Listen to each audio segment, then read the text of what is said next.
Déjame respirar esas emociones. Necesito meterme en esta trama. Supuestamente era una serie de fantasmas.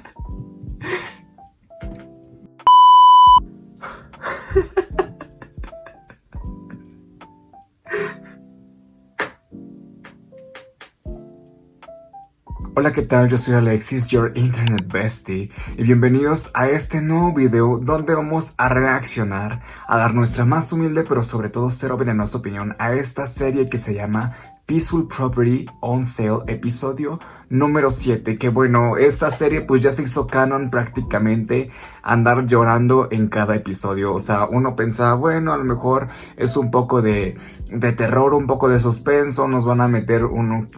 que otro sustito, saltito, ¿no? O sea, uno pensaba eso y terminamos con un humor noventero, ¿no? O sea, un terror de eso, de los viejitos, ¿no? Que a lo mejor no te da tanto miedo, hay buena producción, buen maquillaje, pero sobre todo viene uno, al parecer puede ser de mis episodios favoritos. ¿Por qué? Porque en este episodio sale Forsbook. Ya no los habían medio adelantado por ahí en el trailer. De hecho, en el trailer sale Forsbook. Entonces estoy súper emocionado y ansioso de ver este video. Espero que su historia no me haga llorar de emoción, porque o sea, Forsbook, güey, Forsbook es como... Tiene su propio multiverso dentro de la GMMTV y amo totalmente su amor. Entonces, pues nada más y nada menos que a callarse la boca y vamos a ver este episodio. Oh my god, estoy súper emocionado. La verdad, del episodio pasado, o sea, me quedé pues emocionado por el hecho de que se llevaron bien Home y Peach ya, pero la cagó Can. O sea, Can, hija de puta,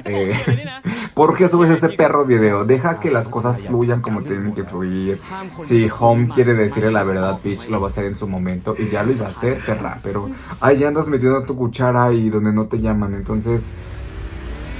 esa es la última llamada, Peach, la última llamada que te voy a dar, para que te portes bien y te dejes de mamadas.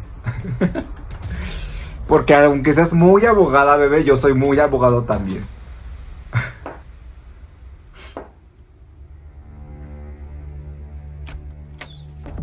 Au.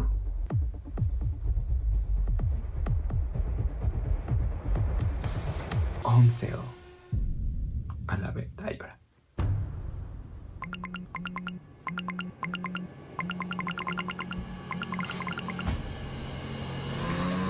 No, y así como son las redes sociales, güey, está súper mega cancelado seguramente, o sea. คุณผู้หญิงครับ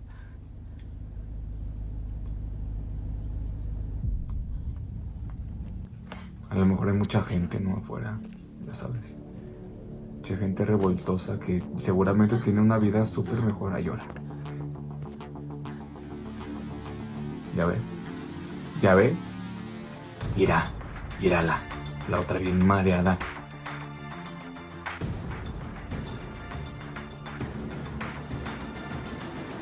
ไอ้ข่าวหลุดเรื่องอุบัติเหตุที่หลานแกมันก่อไว้เนี่ยมันทำให้ชื่อเสียงของวิมานสุขมั่นเสียหายนี่ดูสิเห็นไหมล่ะคนมันมารุมด่าเต็มหน้าบ้านไปหมดงามหน้านัก ใจเย็นก่อนพี่พรผมถึงที่เรียก Déjame respirar esas emociones. ผู้ใหญ่ครับเราควรจะจัดการ Necesito meterme en esta trama. ผมว่าเราต้องลดความสนใจลง แบบนั้นจะดีจริงๆเหรอคะ เพราะหลังจากข่าวเรื่องคุณโฮมเป็นกระแส ก็มีคนตามขุดเรื่องเก่าๆขึ้นมาค่ะ มีแอคเคาท์ปริศนาหลายแอคเคาท์ออกมาแฉเกี่ยวกับเรื่องความเอาเปรียบต่างๆที่วิมานสุขมั่นเคยทำไว้ด้วยค่ะ นี่อาจจะทำให้เกิดการฟ้องร้องคดีอื่นๆ ที่เคยจบไปแล้วได้นะคะ ไฟมันลามทุ่งไปหมดแล้วเนี่ย ผมเห็นด้วยกับที่คุณใหญ่แนะนำนะครับว่าเรื่องนี้เราควรเงียบ O sea, perrita, no puedes ser juez y parte. O estás de nuestro lado o estás en contra. O sea, Can, ponte vergas.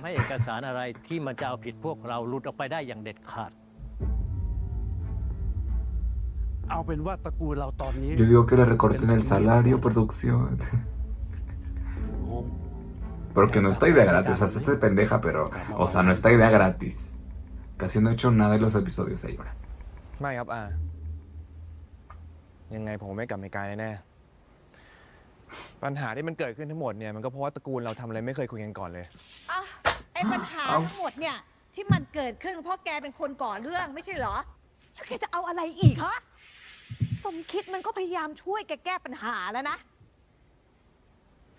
ผมก็ไม่รู้เหมือนกันครับว่าจะแก้ปัญหานี้ยังไง แต่ผมจะไม่ยอมหนีปัญหานี้อีกแล้ว ถ้าเกิดอยากให้ผมอยู่เงียบๆเนี่ยก็ได้ครับงั้นผมขอขายอสังหาของผมเงียบๆก็แล้วกัน เอาอย่างนั้นก็ได้ กันช่วยเตรียมเอกสารเกี่ยวกับการขายอสังหาให้ทีนะผมจะได้ขายมาให้หมด ได้ค่ะ ดิฉันจะเตรียมให้ค่ะ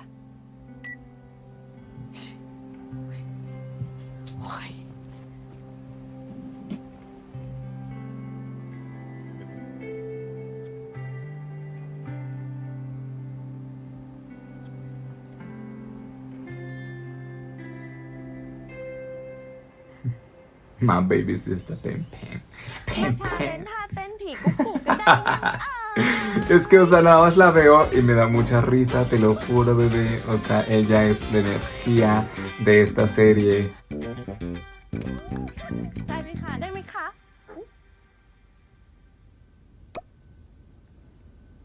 เลิกปราบผีแล้วหนีมาเต้นแล้วเหรอคะ ไม่ได้เลิกค่ะ จะไปเลิกได้ไงล่ะคะ มันแค่มีการเปลี่ยนแปลงขึ้นนิดหน่อยอะค่ะสำหรับทีมปราบผีวิมานสุขมั่นเนี่ยก็แค่แยกย้ายกันไปเติบโตแล้วเนาะแต่สำหรับใครนะคะที่ยังสนใจการปราบผีอยู่เนี่ยดีลตรงอินบ็อกซ์มาได้เลยจ้า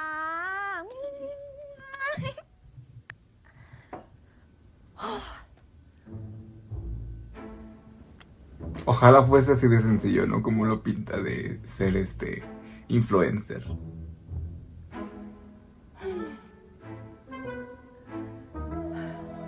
เฮียเป็นไงอะเขาตอบเมลมายัง ก็เหมือนเดิม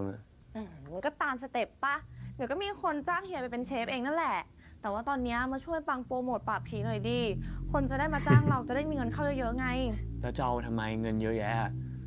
หัดใช้ชีวิตพอดีให้เป็นบ้างเนี่ย Y yo sé de que, güey, para pagar la renta, luego se las andan cobrando.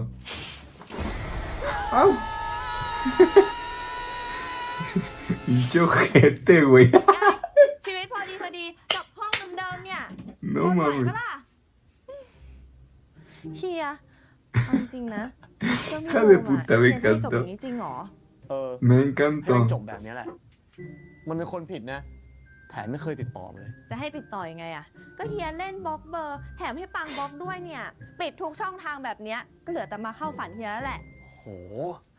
ถ้ามันมาเข้าฝันเฮียนะ เฮียจะรีบตื่นก่อนจะเห็นหน้ามันในฝันอีก โอ๊ยปังว่านะ คุยกันให้จบๆ แล้วก็ค่อยแยกย้ายกันไปดีกว่าไหมอย่างน้อยถ้าจบแบบเกลียดกันก็ยังดีกว่าค้างคากันแบบนี้อ่ะ ก็ไว้รอมันอ้อนวอนเฮียก่อนแล้วกัน เฮียจะลองคิดดูอีกทีก็ได้ แต่คนอย่างมันเนี่ยไม่มีทางมาหรอกไม่เปิดนะ ปัง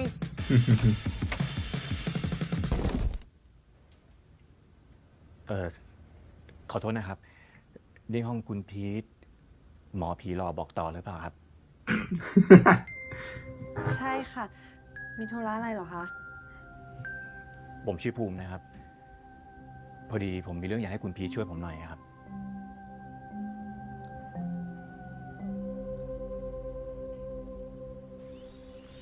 มาชาเลนจ์ท่าเต้นผีกุ๊กกุ๊กกันได้หรือยังเอ่ย คิดถึง2 คนนั้นเหรอคะ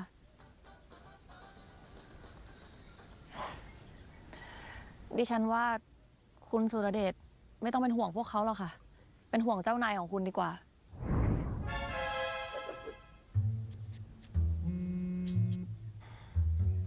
ดิฉันโดนเรียกตัวไปทำงานแล้วค่ะ นี่ค่ะ เอกสารที่คุณโฮมขอให้เตรียมไว้ให้ ที่เหลือฝากด้วยนะคะ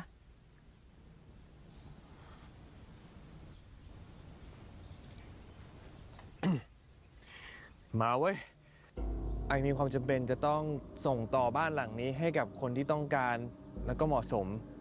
ขอให้วิญญาณที่สิงสถิตอยู่ในที่แห่งนี้ ไปสู่สุคติ RIP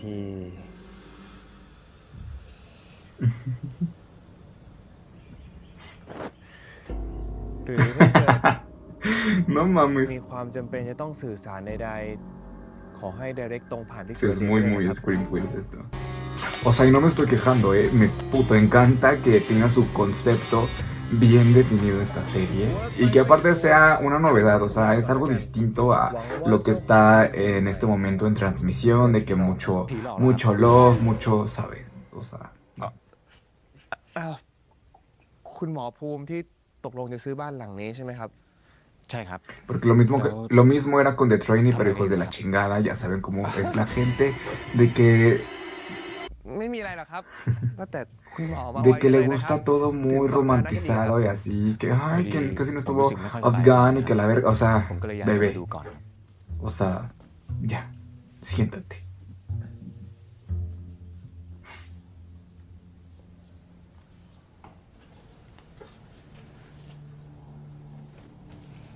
ปัง ถ้าเป็นบ้านหลังเนี้ยเฮียขอไม่รับงานแล้วกันนะ ไม่ชอบเจ้าของบ้าน โทรไปตั้งหลายสาย ไม่คิดจะรับเลยได้ไง ก็บอกเขาไปแล้วไม่ใช่หรอ ว่าห้ามคนจากตระกูลมึงติดต่อมาอีกรวมถึงมึงด้วย ก็กูอยากเคลียร์มึงให้รู้เรื่องไง ไหนๆก็เจอกันแล้วมึงก็ฟังกูบ้างดิ พอดีกูไม่สะดวกอะกูทำงาน ไม่อยาก No คุย que no แค่ quiere ต้องเดิน trabajar. หนีเลยเหรอ เก่งจังเลยนะไอ้เรื่องหนีเนี่ย แต่ก็คงหนีไปได้ไม่ไกลถึงอเมริกาเหมือนมึงหรอกมั้ง โทษนะครับนี่มีเรื่องอะไรกันหรือเปล่าครับ Las grandes indirectas,ไม่มีอะไรหรอก los ครับ grandes แค่ recibos se แซวกัน ve. เล่นๆนะครับ แต่ว่าจริงๆ คุณหมอภูมิเนี่ย ไม่ต้องไปพึ่งไอ้หมอผีที่ทำงานไม่สเตเบิลแบบนี้ก็ได้นะครับ เพราะว่าเดี๋ยวผมเนี่ย จะเป็นคนปราบผีเองครับ ปราบผีเลยเหรอ ปราบผีแบบมึงก็ทำได้เว้ย ก่อนมึงจะไปปราบผีอะมึงเข้าใจแล้วก่อนขาดแค่ลูกค้ามึงไม่เข้าใจเขา Siento que está aquí usando como la psicología inversa, ¿no? ที่คุณภูมิก็สนใจซื้อบ้านห Para ลังนี้ que แล้วติดต่อ Peach พวกกูมา acceda a ayudarle. ไม่ใช่ว่าเขาอยากปราบผี เขาอยากเจอผี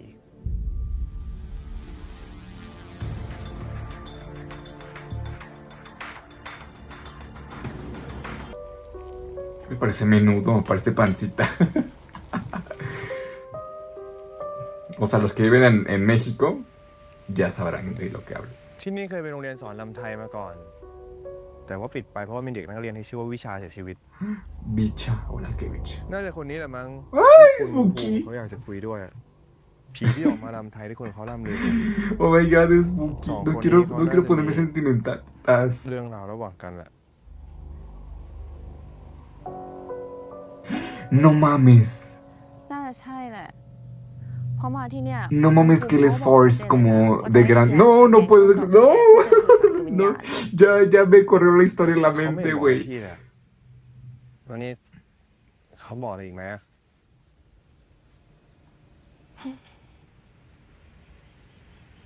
ฟังเองก็ไม่อยากคุยกับพี่เหมือนกันเนาะ ปังถามตรงๆนะ พี่โฮมไม่ได้ส่งทนายใหญ่มาใช่ไหม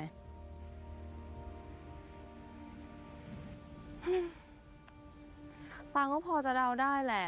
เรื่องใหญ่ขนาดเนี้ยตระกูลพี่ก็คงมีวิธีจัดการของตัวเองอะ พี่ก็ไม่ได้อยากให้มันเป็นเรื่องใหญ่ขนาดนี้เหมือนกันนะ แต่มันก็เป็นไปแล้วไง ทีเนี้ยพี่ก็ลองไปเคลียร์กับเฮียเองแล้วกัน ปัง ดอกแคร์ที่ให้เก็บได้ยังนานแล้วนะ หรือว่ามีใครไม่เสียเวลาหรือเปล่าที่จะได้เก็บเอง Qué perra. ปัง ช่วยบอกพี่ชายเธอด้วยนะว่า ดอกแคร์ที่ให้เก็บเนี่ยก็อยู่คามือเนี่ย จะให้เก็บใหม่ทำไม ปังเฮียฝากบอกมาด้วยนะว่าเห็นตั้งแต่แรกแล้ว แต่พออยู่ในมือมันก็ไม่อยากได้นะ ปัง ช่วยบอกพี่ชายเธอหน่อยนะว่า โอ๊ย พอได้แล้ว หยุดลงสังเวียนสักทีเถอะ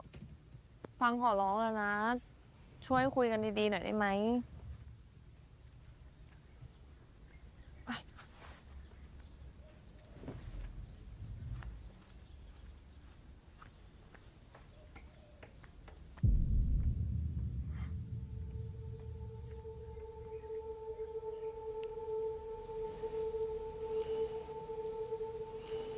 อาหารมื้อนี้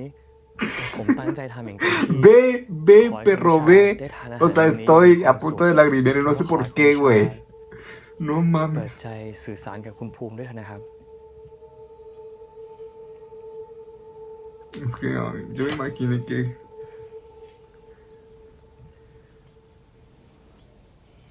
Güey, hasta estoy poniéndome chinito de las manos.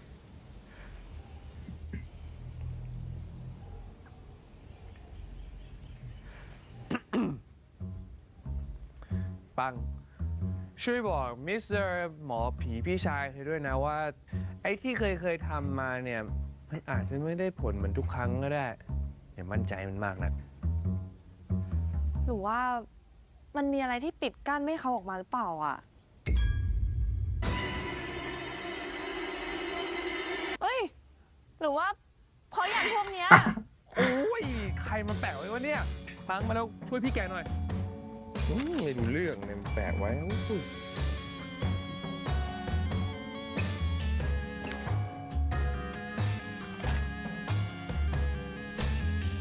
สิ้นประกาศิษย์อธิษฐาน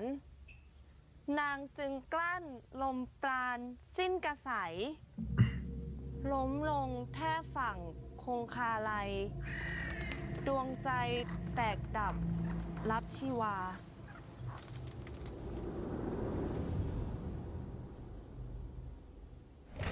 No mames. No, no mames.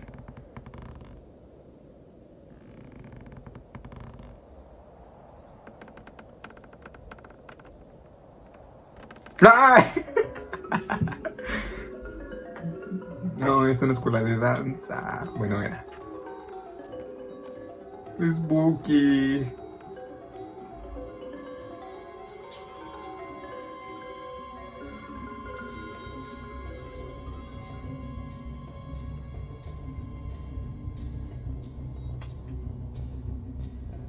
¡No! Hombre, hijo de la chingada, o sea. “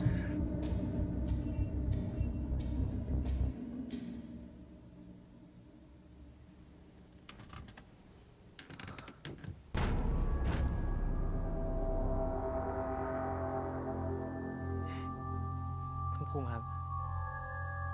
คุณวิชาเขาเป็นอะไรเสียเหรอครับ เขาป่วยตายนะครับ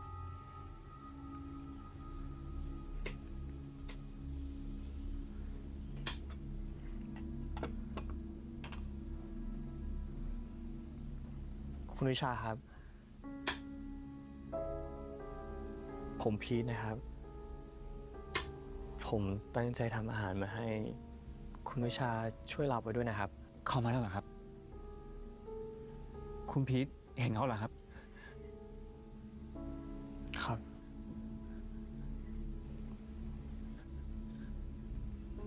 วิชา นี่ภูมิเองนะ ภูมิมาหาวิชาแล้ว วิชาอยู่นี่ใช่ไหม วิชาได้ยินภูมิหรือเปล่า ภูมิคิดถึงวิชา วิชาอยู่ตรงนี้ใช่ไหม อ้าว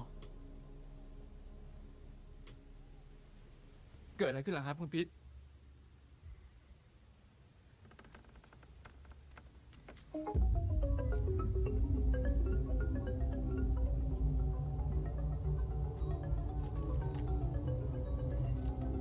No mames.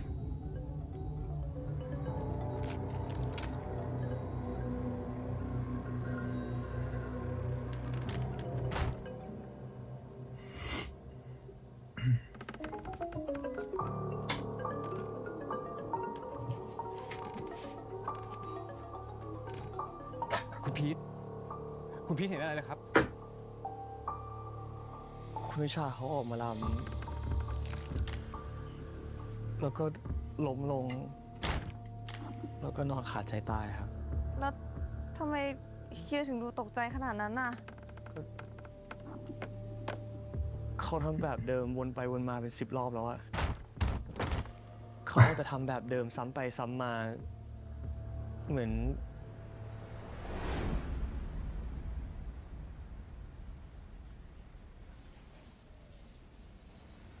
คุณภูมิครับ มีอะไรที่คุณภูมิยังไม่ได้บอกผมหรือเปล่าครับ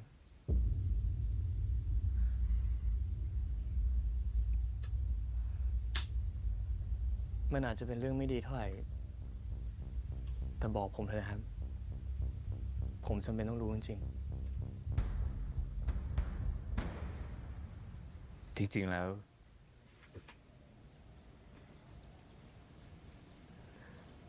ผมเป็นคนฆ่าวิชัยเองครับ ¿Qué? ¿Qué? ¡Policía!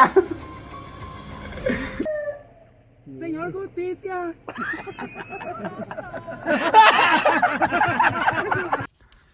¿Cómo te atreves a hacerle eso a mi Buki? Bicha. Oh my god. ภูมิว่าไงถามได้หน่อยดิ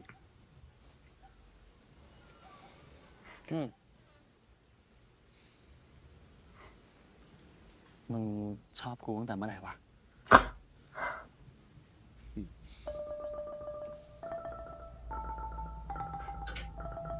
ตั้งแต่ปิดเทอมภาคฤดูร้อนนั่นแหละ คือตอนนั้นนะกูมีทางเลือกแค่2 ทางเว้ย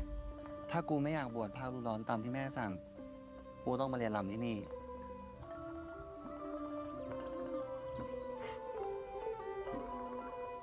เอาพอเรา2 คนลำคู่กันไม่เข้าท่าเลย เกกังไปหมด อ่ะ วิชา มาหาครูหน่อยสิ ครับครู Así los eligió la GMMTV, putas. อ่ะ ลองลำคู่กัน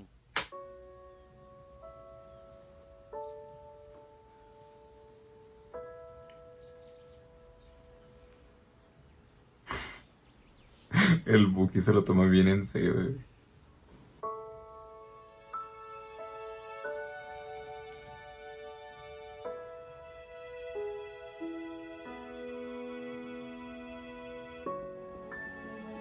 Es que, güey, hacen match a la perfección, que hasta la altura es la misma.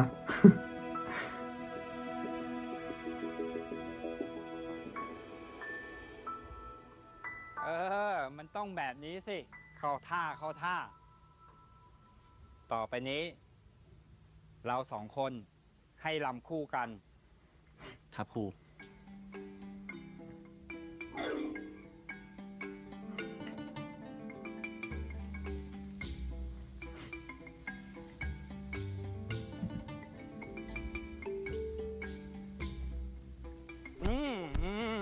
ไม่ต้องมาแอบดูเลย ถ้าอยากกินก็ทำตัวมันมีประโยชน์โน่น ไปช่วยเก็บดอกแครมา ครับครู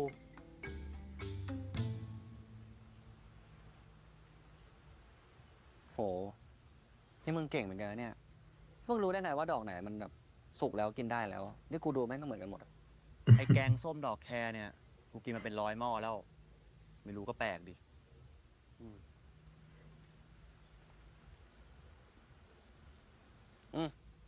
อันเนี้ยได้ไหม เฮ้ย อันนี้อ่อนเกิน เสียดายอ่ะ ยังไม่ทันโตเลย โดนเด็ดทิ้งซะแล้ว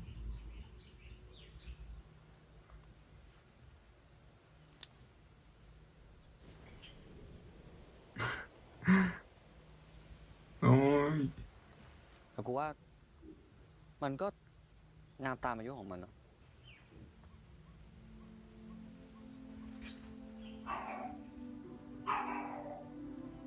ภาษานาฏศิลป์เป็นภาษาท่าที่ใช้การแสดงของร่างกาย แบ่งด้วยกันมี3 ประเภท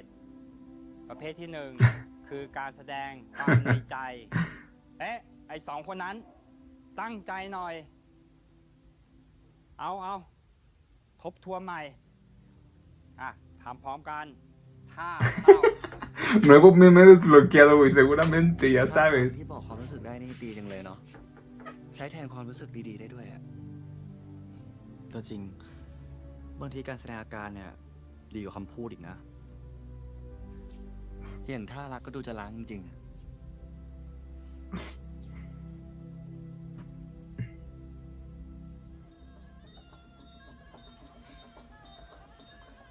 นี่มึงว่าถ้าเราเก่งมากกว่านี้อะ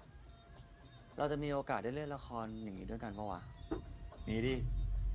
แต่ก่อนอื่นเลยนะ มึงต้องสอบ5พื้นฐานให้ผ่านก่อนเว้ย โอ้ย ไปลุก เร็วใกล้สอบแล้ว ถ้าตัวเรา ตัวเราเอียงคอด้วยกลับมายืนเป็นข้างต่อไป ถ้าเสียใจ เสีย ใจ เสียใจ กลับมายืน ถ้ารัก รัก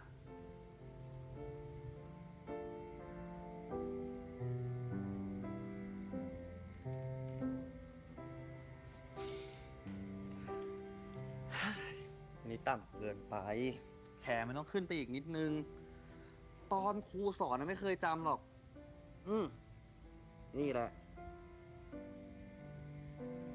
No lo mires así, Force. No lo mires así.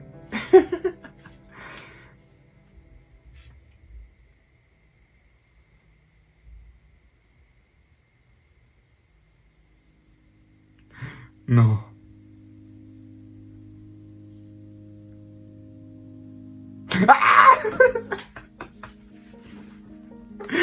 No.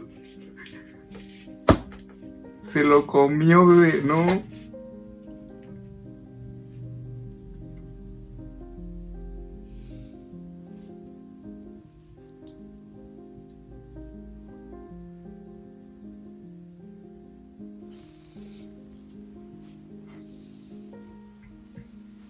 แต่เราใกล้เปิดเทอมแล้วอะกูคงไม่ได้เจอมึงแล้วดิ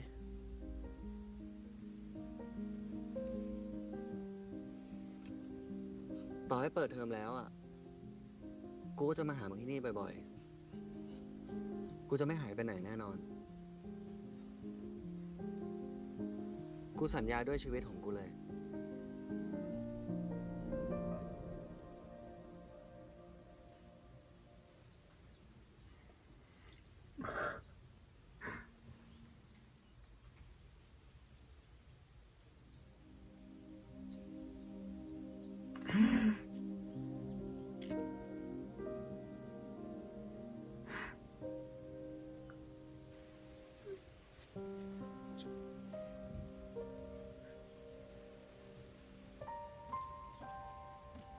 O sea, que se murió de tristeza o que llora. มันไม่สบายเหรอวะ ทำไมไม่มาเรียนหลายวันเลยอะ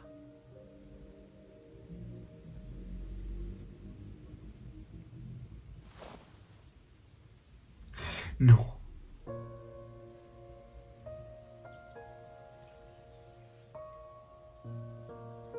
คนต่อไปภูมิมาส่งท่าได้เลย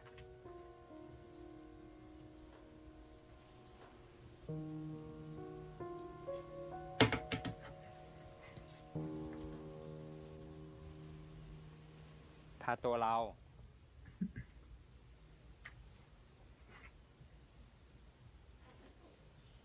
ท่าไป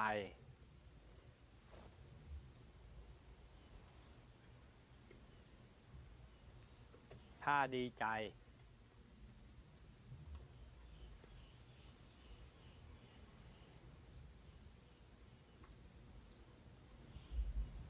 ฟังดีๆ ใช่คำที่ครูพูดหรือเปล่า เอาไหมท่าดีใจ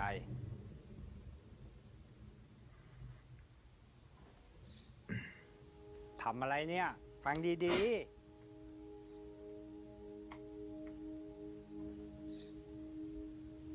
ท่าดีใจ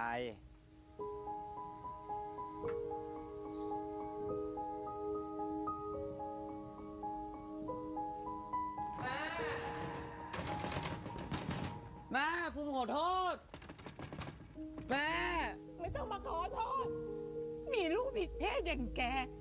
ฉันก็ไม่รู้จะเอาสามีสุขไว้ที่ไหนแล้ว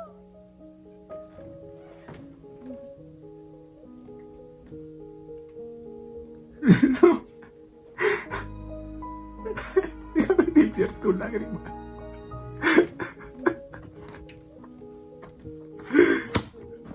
Vamos a limpiar su lágrima. ¿Qué estoy haciendo, güey?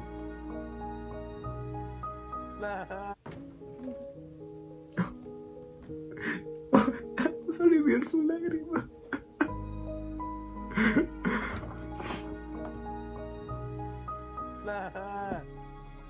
งั้นผมขอได้ไหมผมขอไปที่นั่นแค่ครั้งเดียวเป็นครั้งสุดท้ายอะแม่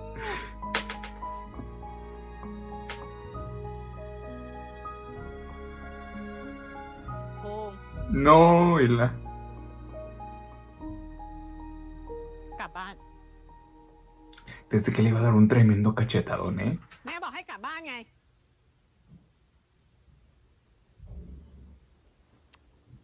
บอกให้กลับบ้าน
Qué fuerte la historia, güey, no mames.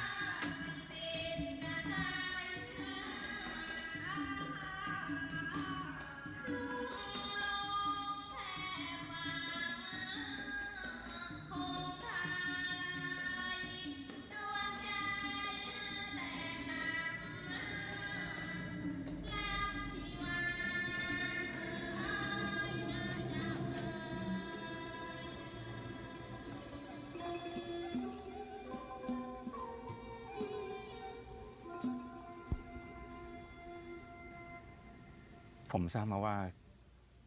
วิชาฆ่าตัวตาย ก็ตอนที่ผมเข้าเรียนแพทย์ไปได้แล้ว2 ปีครับ มันเป็นความผิดพลาดของผมเองครับ ที่คิดไปเองว่า การหายจากกันไปเฉยๆอาจจะทำให้วิชาเขาเจ็บปวดน้อยกว่า ผมอยากจะขอโทษเขา ที่ผมจากไปโดยที่ไม่ได้ลา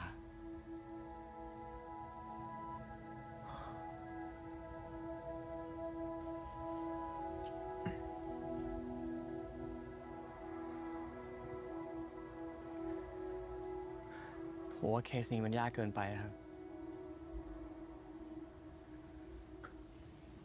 ยากเกินไป ที่จะทำคนเดียวครับ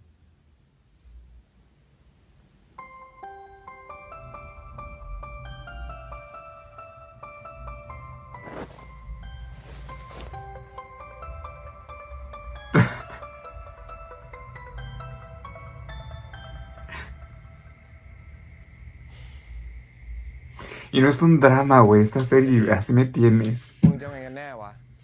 ไม่ยอมคุยกับกูทั้งวันเลย แต่พออยากจะให้ช่วยถึงจะยอมคุย Ay, sí, soy yo viendo videos de กู YouTube. ไม่ได้มาคุยกับมึง Tú กู te มาทำงาน แล้วมึงไปช่วยกูด้วยวิธีการแบบนี้เนี่ยนะ วันนี้ไม่ใช่งานมึงเหรอ มึงไม่อยากให้งานรีบจบเหรอ ลูกค้าเขารอมึงอยู่นะ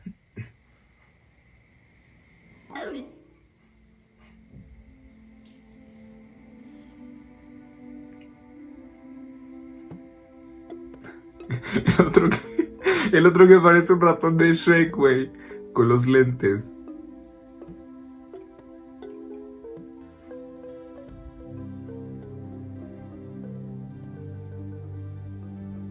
Güey, es que justamente la amistad de Forsbook, o sea, a pesar de que están muy poco tiempo en la GMMTV, la amistad de Forsbook es casi la mitad de años que tienen conociéndose Taemin, no mames.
วิชา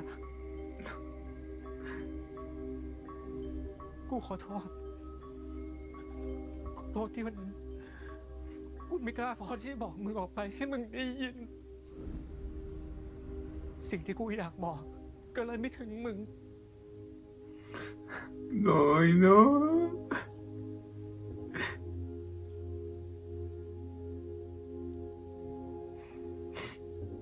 ¿De qué eran sus libros?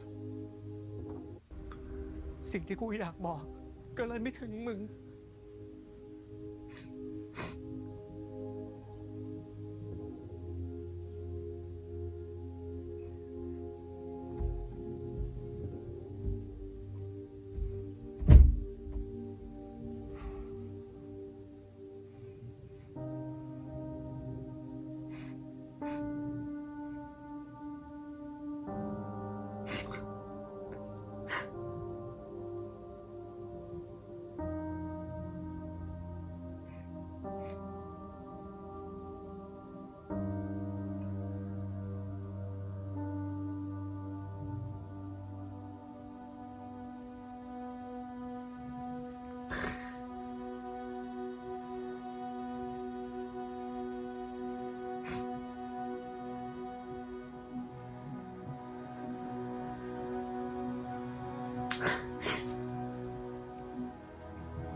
Ay, no puedo.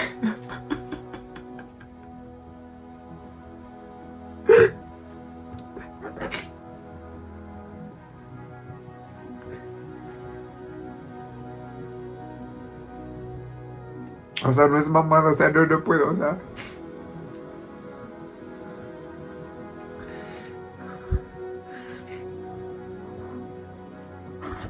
No es de que... ¡Ay! No es de que esté exagerando, o sea, simplemente la historia se me viene a la cabeza así como si fuese, no sé.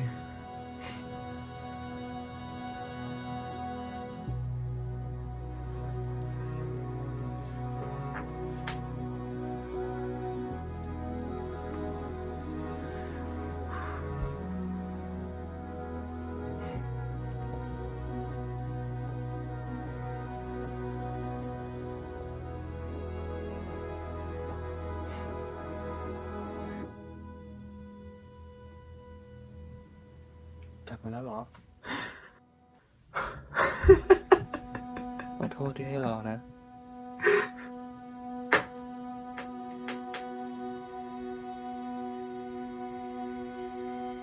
¡Ay,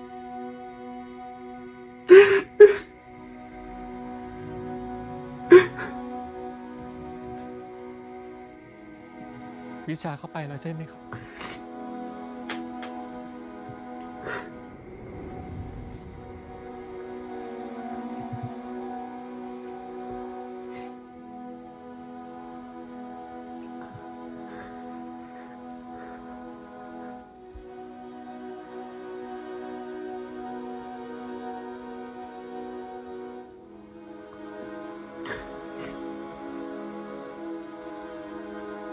เขายังอยู่ใช่ไหมครับ เขายังอยู่ครับ แต่เหมือนว่าเขาจะได้ยินในสิ่งที่คุณภูมิต้องการจะบอกแล้วนะครับ ถ้าอย่างนั้นก็คงมากพอแล้วล่ะครับ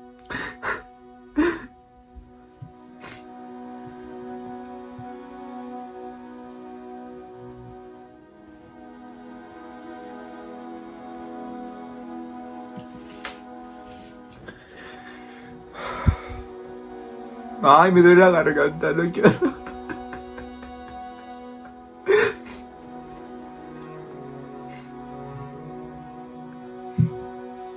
Necesito papel, güey. This is too much.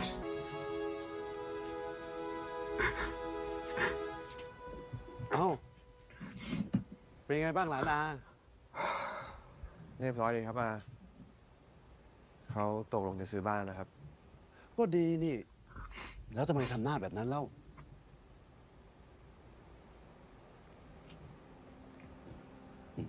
มานั่งนี่ก่อน Supuestamente era una serie de fantasmas. Me iba a dar miedo, ¿y dónde está? เป็นอะไร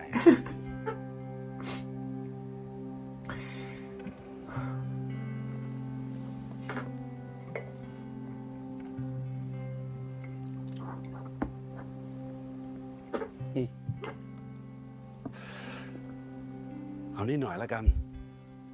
เผื่อมันจะทำให้หลานอาเนี่ยกล้าพูดอะไรออกมาได้ง่ายๆขึ้น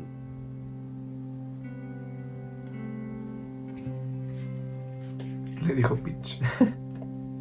Ya no puedo dejar de estar lagrimeando, lo siento.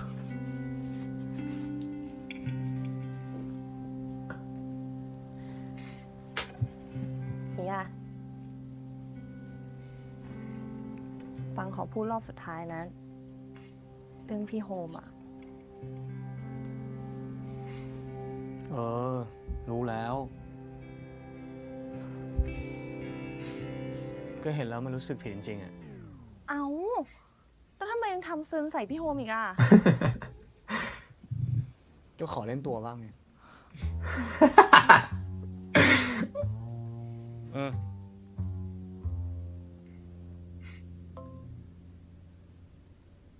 ครั้งนี้นะ ถ้ามันยอมมาขอโทษต่อหน้าจริงจังเนี่ยเฮียอาจจะยอมแล้วก็ได้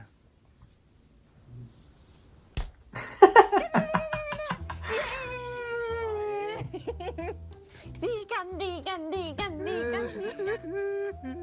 ผมยังไม่ได้เคลียร์กับมันเลยอะครับอาผมโทรหามันทุกวันเป็นร้อยสายอ่ะ มันก็ยังบล็อกเบอร์ผมอยู่อ่ะจะไม่ว่ายังไงผมก็จะโทรจนกว่ามันจะใจอ่อนอ่ะ ถ้าเกิดโทรไปแล้วเขาไม่รับสายเนี่ย เราก็ไปหาเขาเลยสิ Claro, o sea, ¿sabes dónde vive, güey? Lo fuiste a molestar varias อา veces. เมาแล้ว อาจะทำเป็นไม่รู้ไม่เห็นแล้วกัน อาห้ามอะไรคงไม่ได้หรอกผมจะทำอะไรผมก็ทำเถอะ แต่ผมใจกล้าๆหน่อยแล้วกัน Ya. Lo malo que todo esto va a quedar grabado, no mames, qué vergüenza. ขอบคุณมากนะครับอา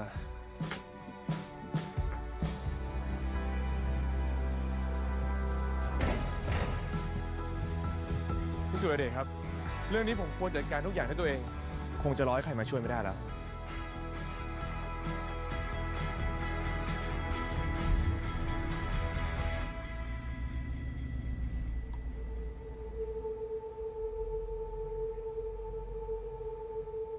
แล้วนี่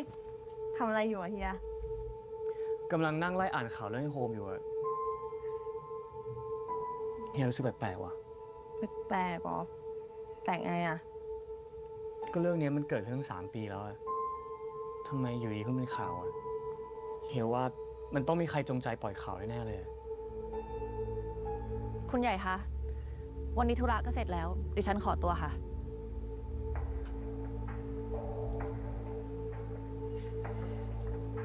จริง ¿Será que alguien del team lo está traicionando? ฟังว่ามันต้องมีเบื้องลึกเบื้องหลังอะไรแน่เลยอะเฮีย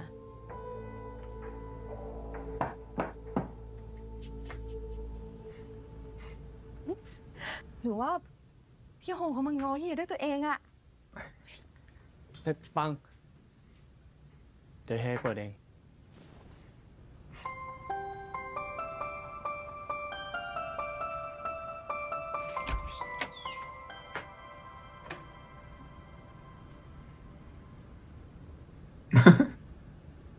Ya no puedo más. มาทำไม When you know, you know.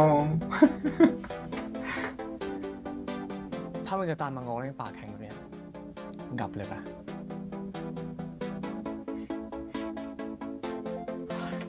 โฮมมึงมีอะไรก็พูดดิวะกูจะยืนบื้อแบบเนี้ยมึงไปไหนก็ไปเถอะ เฮียเฮียคุยกับใครอะ แกโฮมไง No, no. Pero no llegaste. อ้าว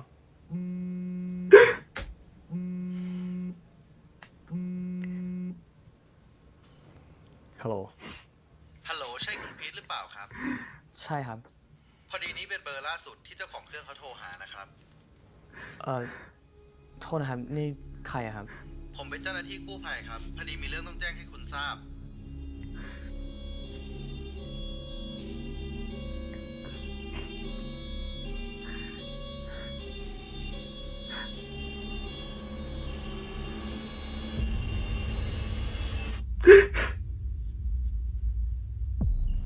No. Así de qué perra no llegaste. Ya, o sea, necesito sacarme como esta energía. Todo por andar diciendo desde el principio. Ay, necesito energía. Las vibras, güey. Ay, no, no puedo ni siquiera hablar. Oh my God. O sea, fuera de mamada, yo no soy un exagerado, o sea, simplemente soy una persona emocional, bebé. O sea, yo no sé cómo emana a mí mucha agua. No me he secado. No me he secado. Yo dije, ay, ya me sequé, pero no. Ay, es que hay tanto que decir en este episodio. La verdad se mamaron. O sea, fue increíble. Empecemos por Home. O sea, me encanta que haya tenido una evolución este personaje. O sea, al principio lo vimos muy egocéntrico, muy altanero. Pero creo que al juntarse con Peach y Pam Pam, siento que descubrió la humildad y el sentido de la solidaridad. Al estar con ellos, el ver que pues ellos viven en su felicidad, en su mundo, sin necesidad de tantos lujos, así como le dijo Peach a Pam Pam, o sea, vive con lo que tienes, en tus posibilidades prácticamente, y sé feliz, ¿no? Entonces él lo que descubrió ahí fue una familia, ¿no? Fue que lo integraron, fue que se integraron como una familia más que un grupo. Y fue súper divertido. O sea, al principio era como busca bacán y así. Y de repente empezó a madurar emocionalmente. Y eso me gustó de este personaje en este episodio. Que tuviera ese desarrollo que en un principio no se notaba. O sea, pensé que iban a manejar más a Peach en ese sentido de desarrollo de personaje. Y fue un poco al revés en este momento. Entonces me gustó. O sea, el final, no mames. O sea, yo la verdad dije, no. O sea, en el momento que vi un poco descolocada a Pam Pam, que estaba hablando como solo Peach, dije, no mames, no llegaste, perrita, no llegaste. No te disculpas. Y por eso siento feo, o sea, siento horrible. O sea, esta emoción que siento es como esa sensación de haz las cosas antes de que te arrepientas, ¿no? No, a veces por orgullo o por X o Y razones no hacemos las cosas o no nos acercamos a hablar con la persona que debemos de hablar y arreglar el asunto, y llegan a suceder este tipo de situaciones, y por eso estoy como emocionalmente tocado y sentido. A lo mejor no porque me haya pasado algo personal, pero la historia de Forsuk se me hace un poco de lo que nos hace falta de ellos dos. O sea, yo sé que no han estado tanto como en una escolar, pero que bueno, Enchante pues se puede decir que es escolar, pero este tipo de series me parece que les hace falta a ellos por el simple hecho de desarrollarse más sus habilidades actorales. O sea, sí lo vimos en Only Friends y me encantó, pero esto es algo diferente, esto es drama, o sea, esto es realmente drama, una historia para ellos que, híjole, yo jamás había visto ver actuar así a Force. O sea, de verdad me impresionó como no tienen ni idea, el hecho de que se estaba desquebrando y desmoronando, prácticamente estaba emanando su dolor por los poros y eso me quebró. O sea, jamás lo había visto así como un actor como él que se ve duro como una piedra, ¿no? Y que sí lo vemos demostrar un poco en sus anteriores papeles, pero creo que este cameo que hace aquí Forsberg, que tiene su multiverso dentro de la GMMTV y sus series, es algo que realmente necesitábamos ver de ellos. O sea, de realmente creerle sus personajes, sus actuaciones y valorar eso. Y obviamente Bucky es otro nivel también, o sea, me encanta. Pero creo que esta vez me gustó mucho Force. O sea, el hecho de su historia, que a pesar es muy simple, pero real. Obviamente no le iban a hacer muy gore, de que salpicando ahí todo el blood y así la sangre por todos lados. Obviamente no, pero, o sea, bajo ese concepto creo que pues es entendible lo que sucedió. Pero sí es como algo muy sad y creo que muchas veces sucede que, o llega a pasar, de que por cualquier malentendido llegan a separarse o no llegan a concluir como a platicar las cosas, porque pues a lo mejor tú tienes una idea de lo que sucede y la otra persona se queda con otra idea que realmente no es. Entonces es por eso mejor aclararlas, perrita, aclarar las emociones y aclarar lo que tienes que decir, porque si no, pues tú te quedas con una historia que a lo mejor no es real, ¿no? Book o Bicha se quedó con una historia que a lo mejor ya no lo amaba o no lo quería ver, pero realmente Pum no le dijo lo que sucedió con su tema familiar, ¿no? Entonces me parece súper lindo que ya de grande quiera comprar ese lugar. Y obviamente la despedida bailando fue algo que me emocionó bastante y hasta el momento me da mucho sentimiento. Y pues nada, espero realmente que en el próximo episodio pues no le suceda nada a Home. Creo que es uno de los personajes que tiene un lindo corazón, a pesar de que no se da cuenta de las acciones que puede hacer. Y yo creo que hizo en el episodio anterior. Pero bueno, no sé, mi personaje favorito en este episodio, obviamente Home, de los principales, y Force, obviamente del cameo que hay. Y pues nada, dime tú en comentarios qué opinas de la serie, qué opinas de este hermoso episodio, y nos vemos en el siguiente video. Bye. Y ya, no se burlen de mí, soy sentimental, ¿ok?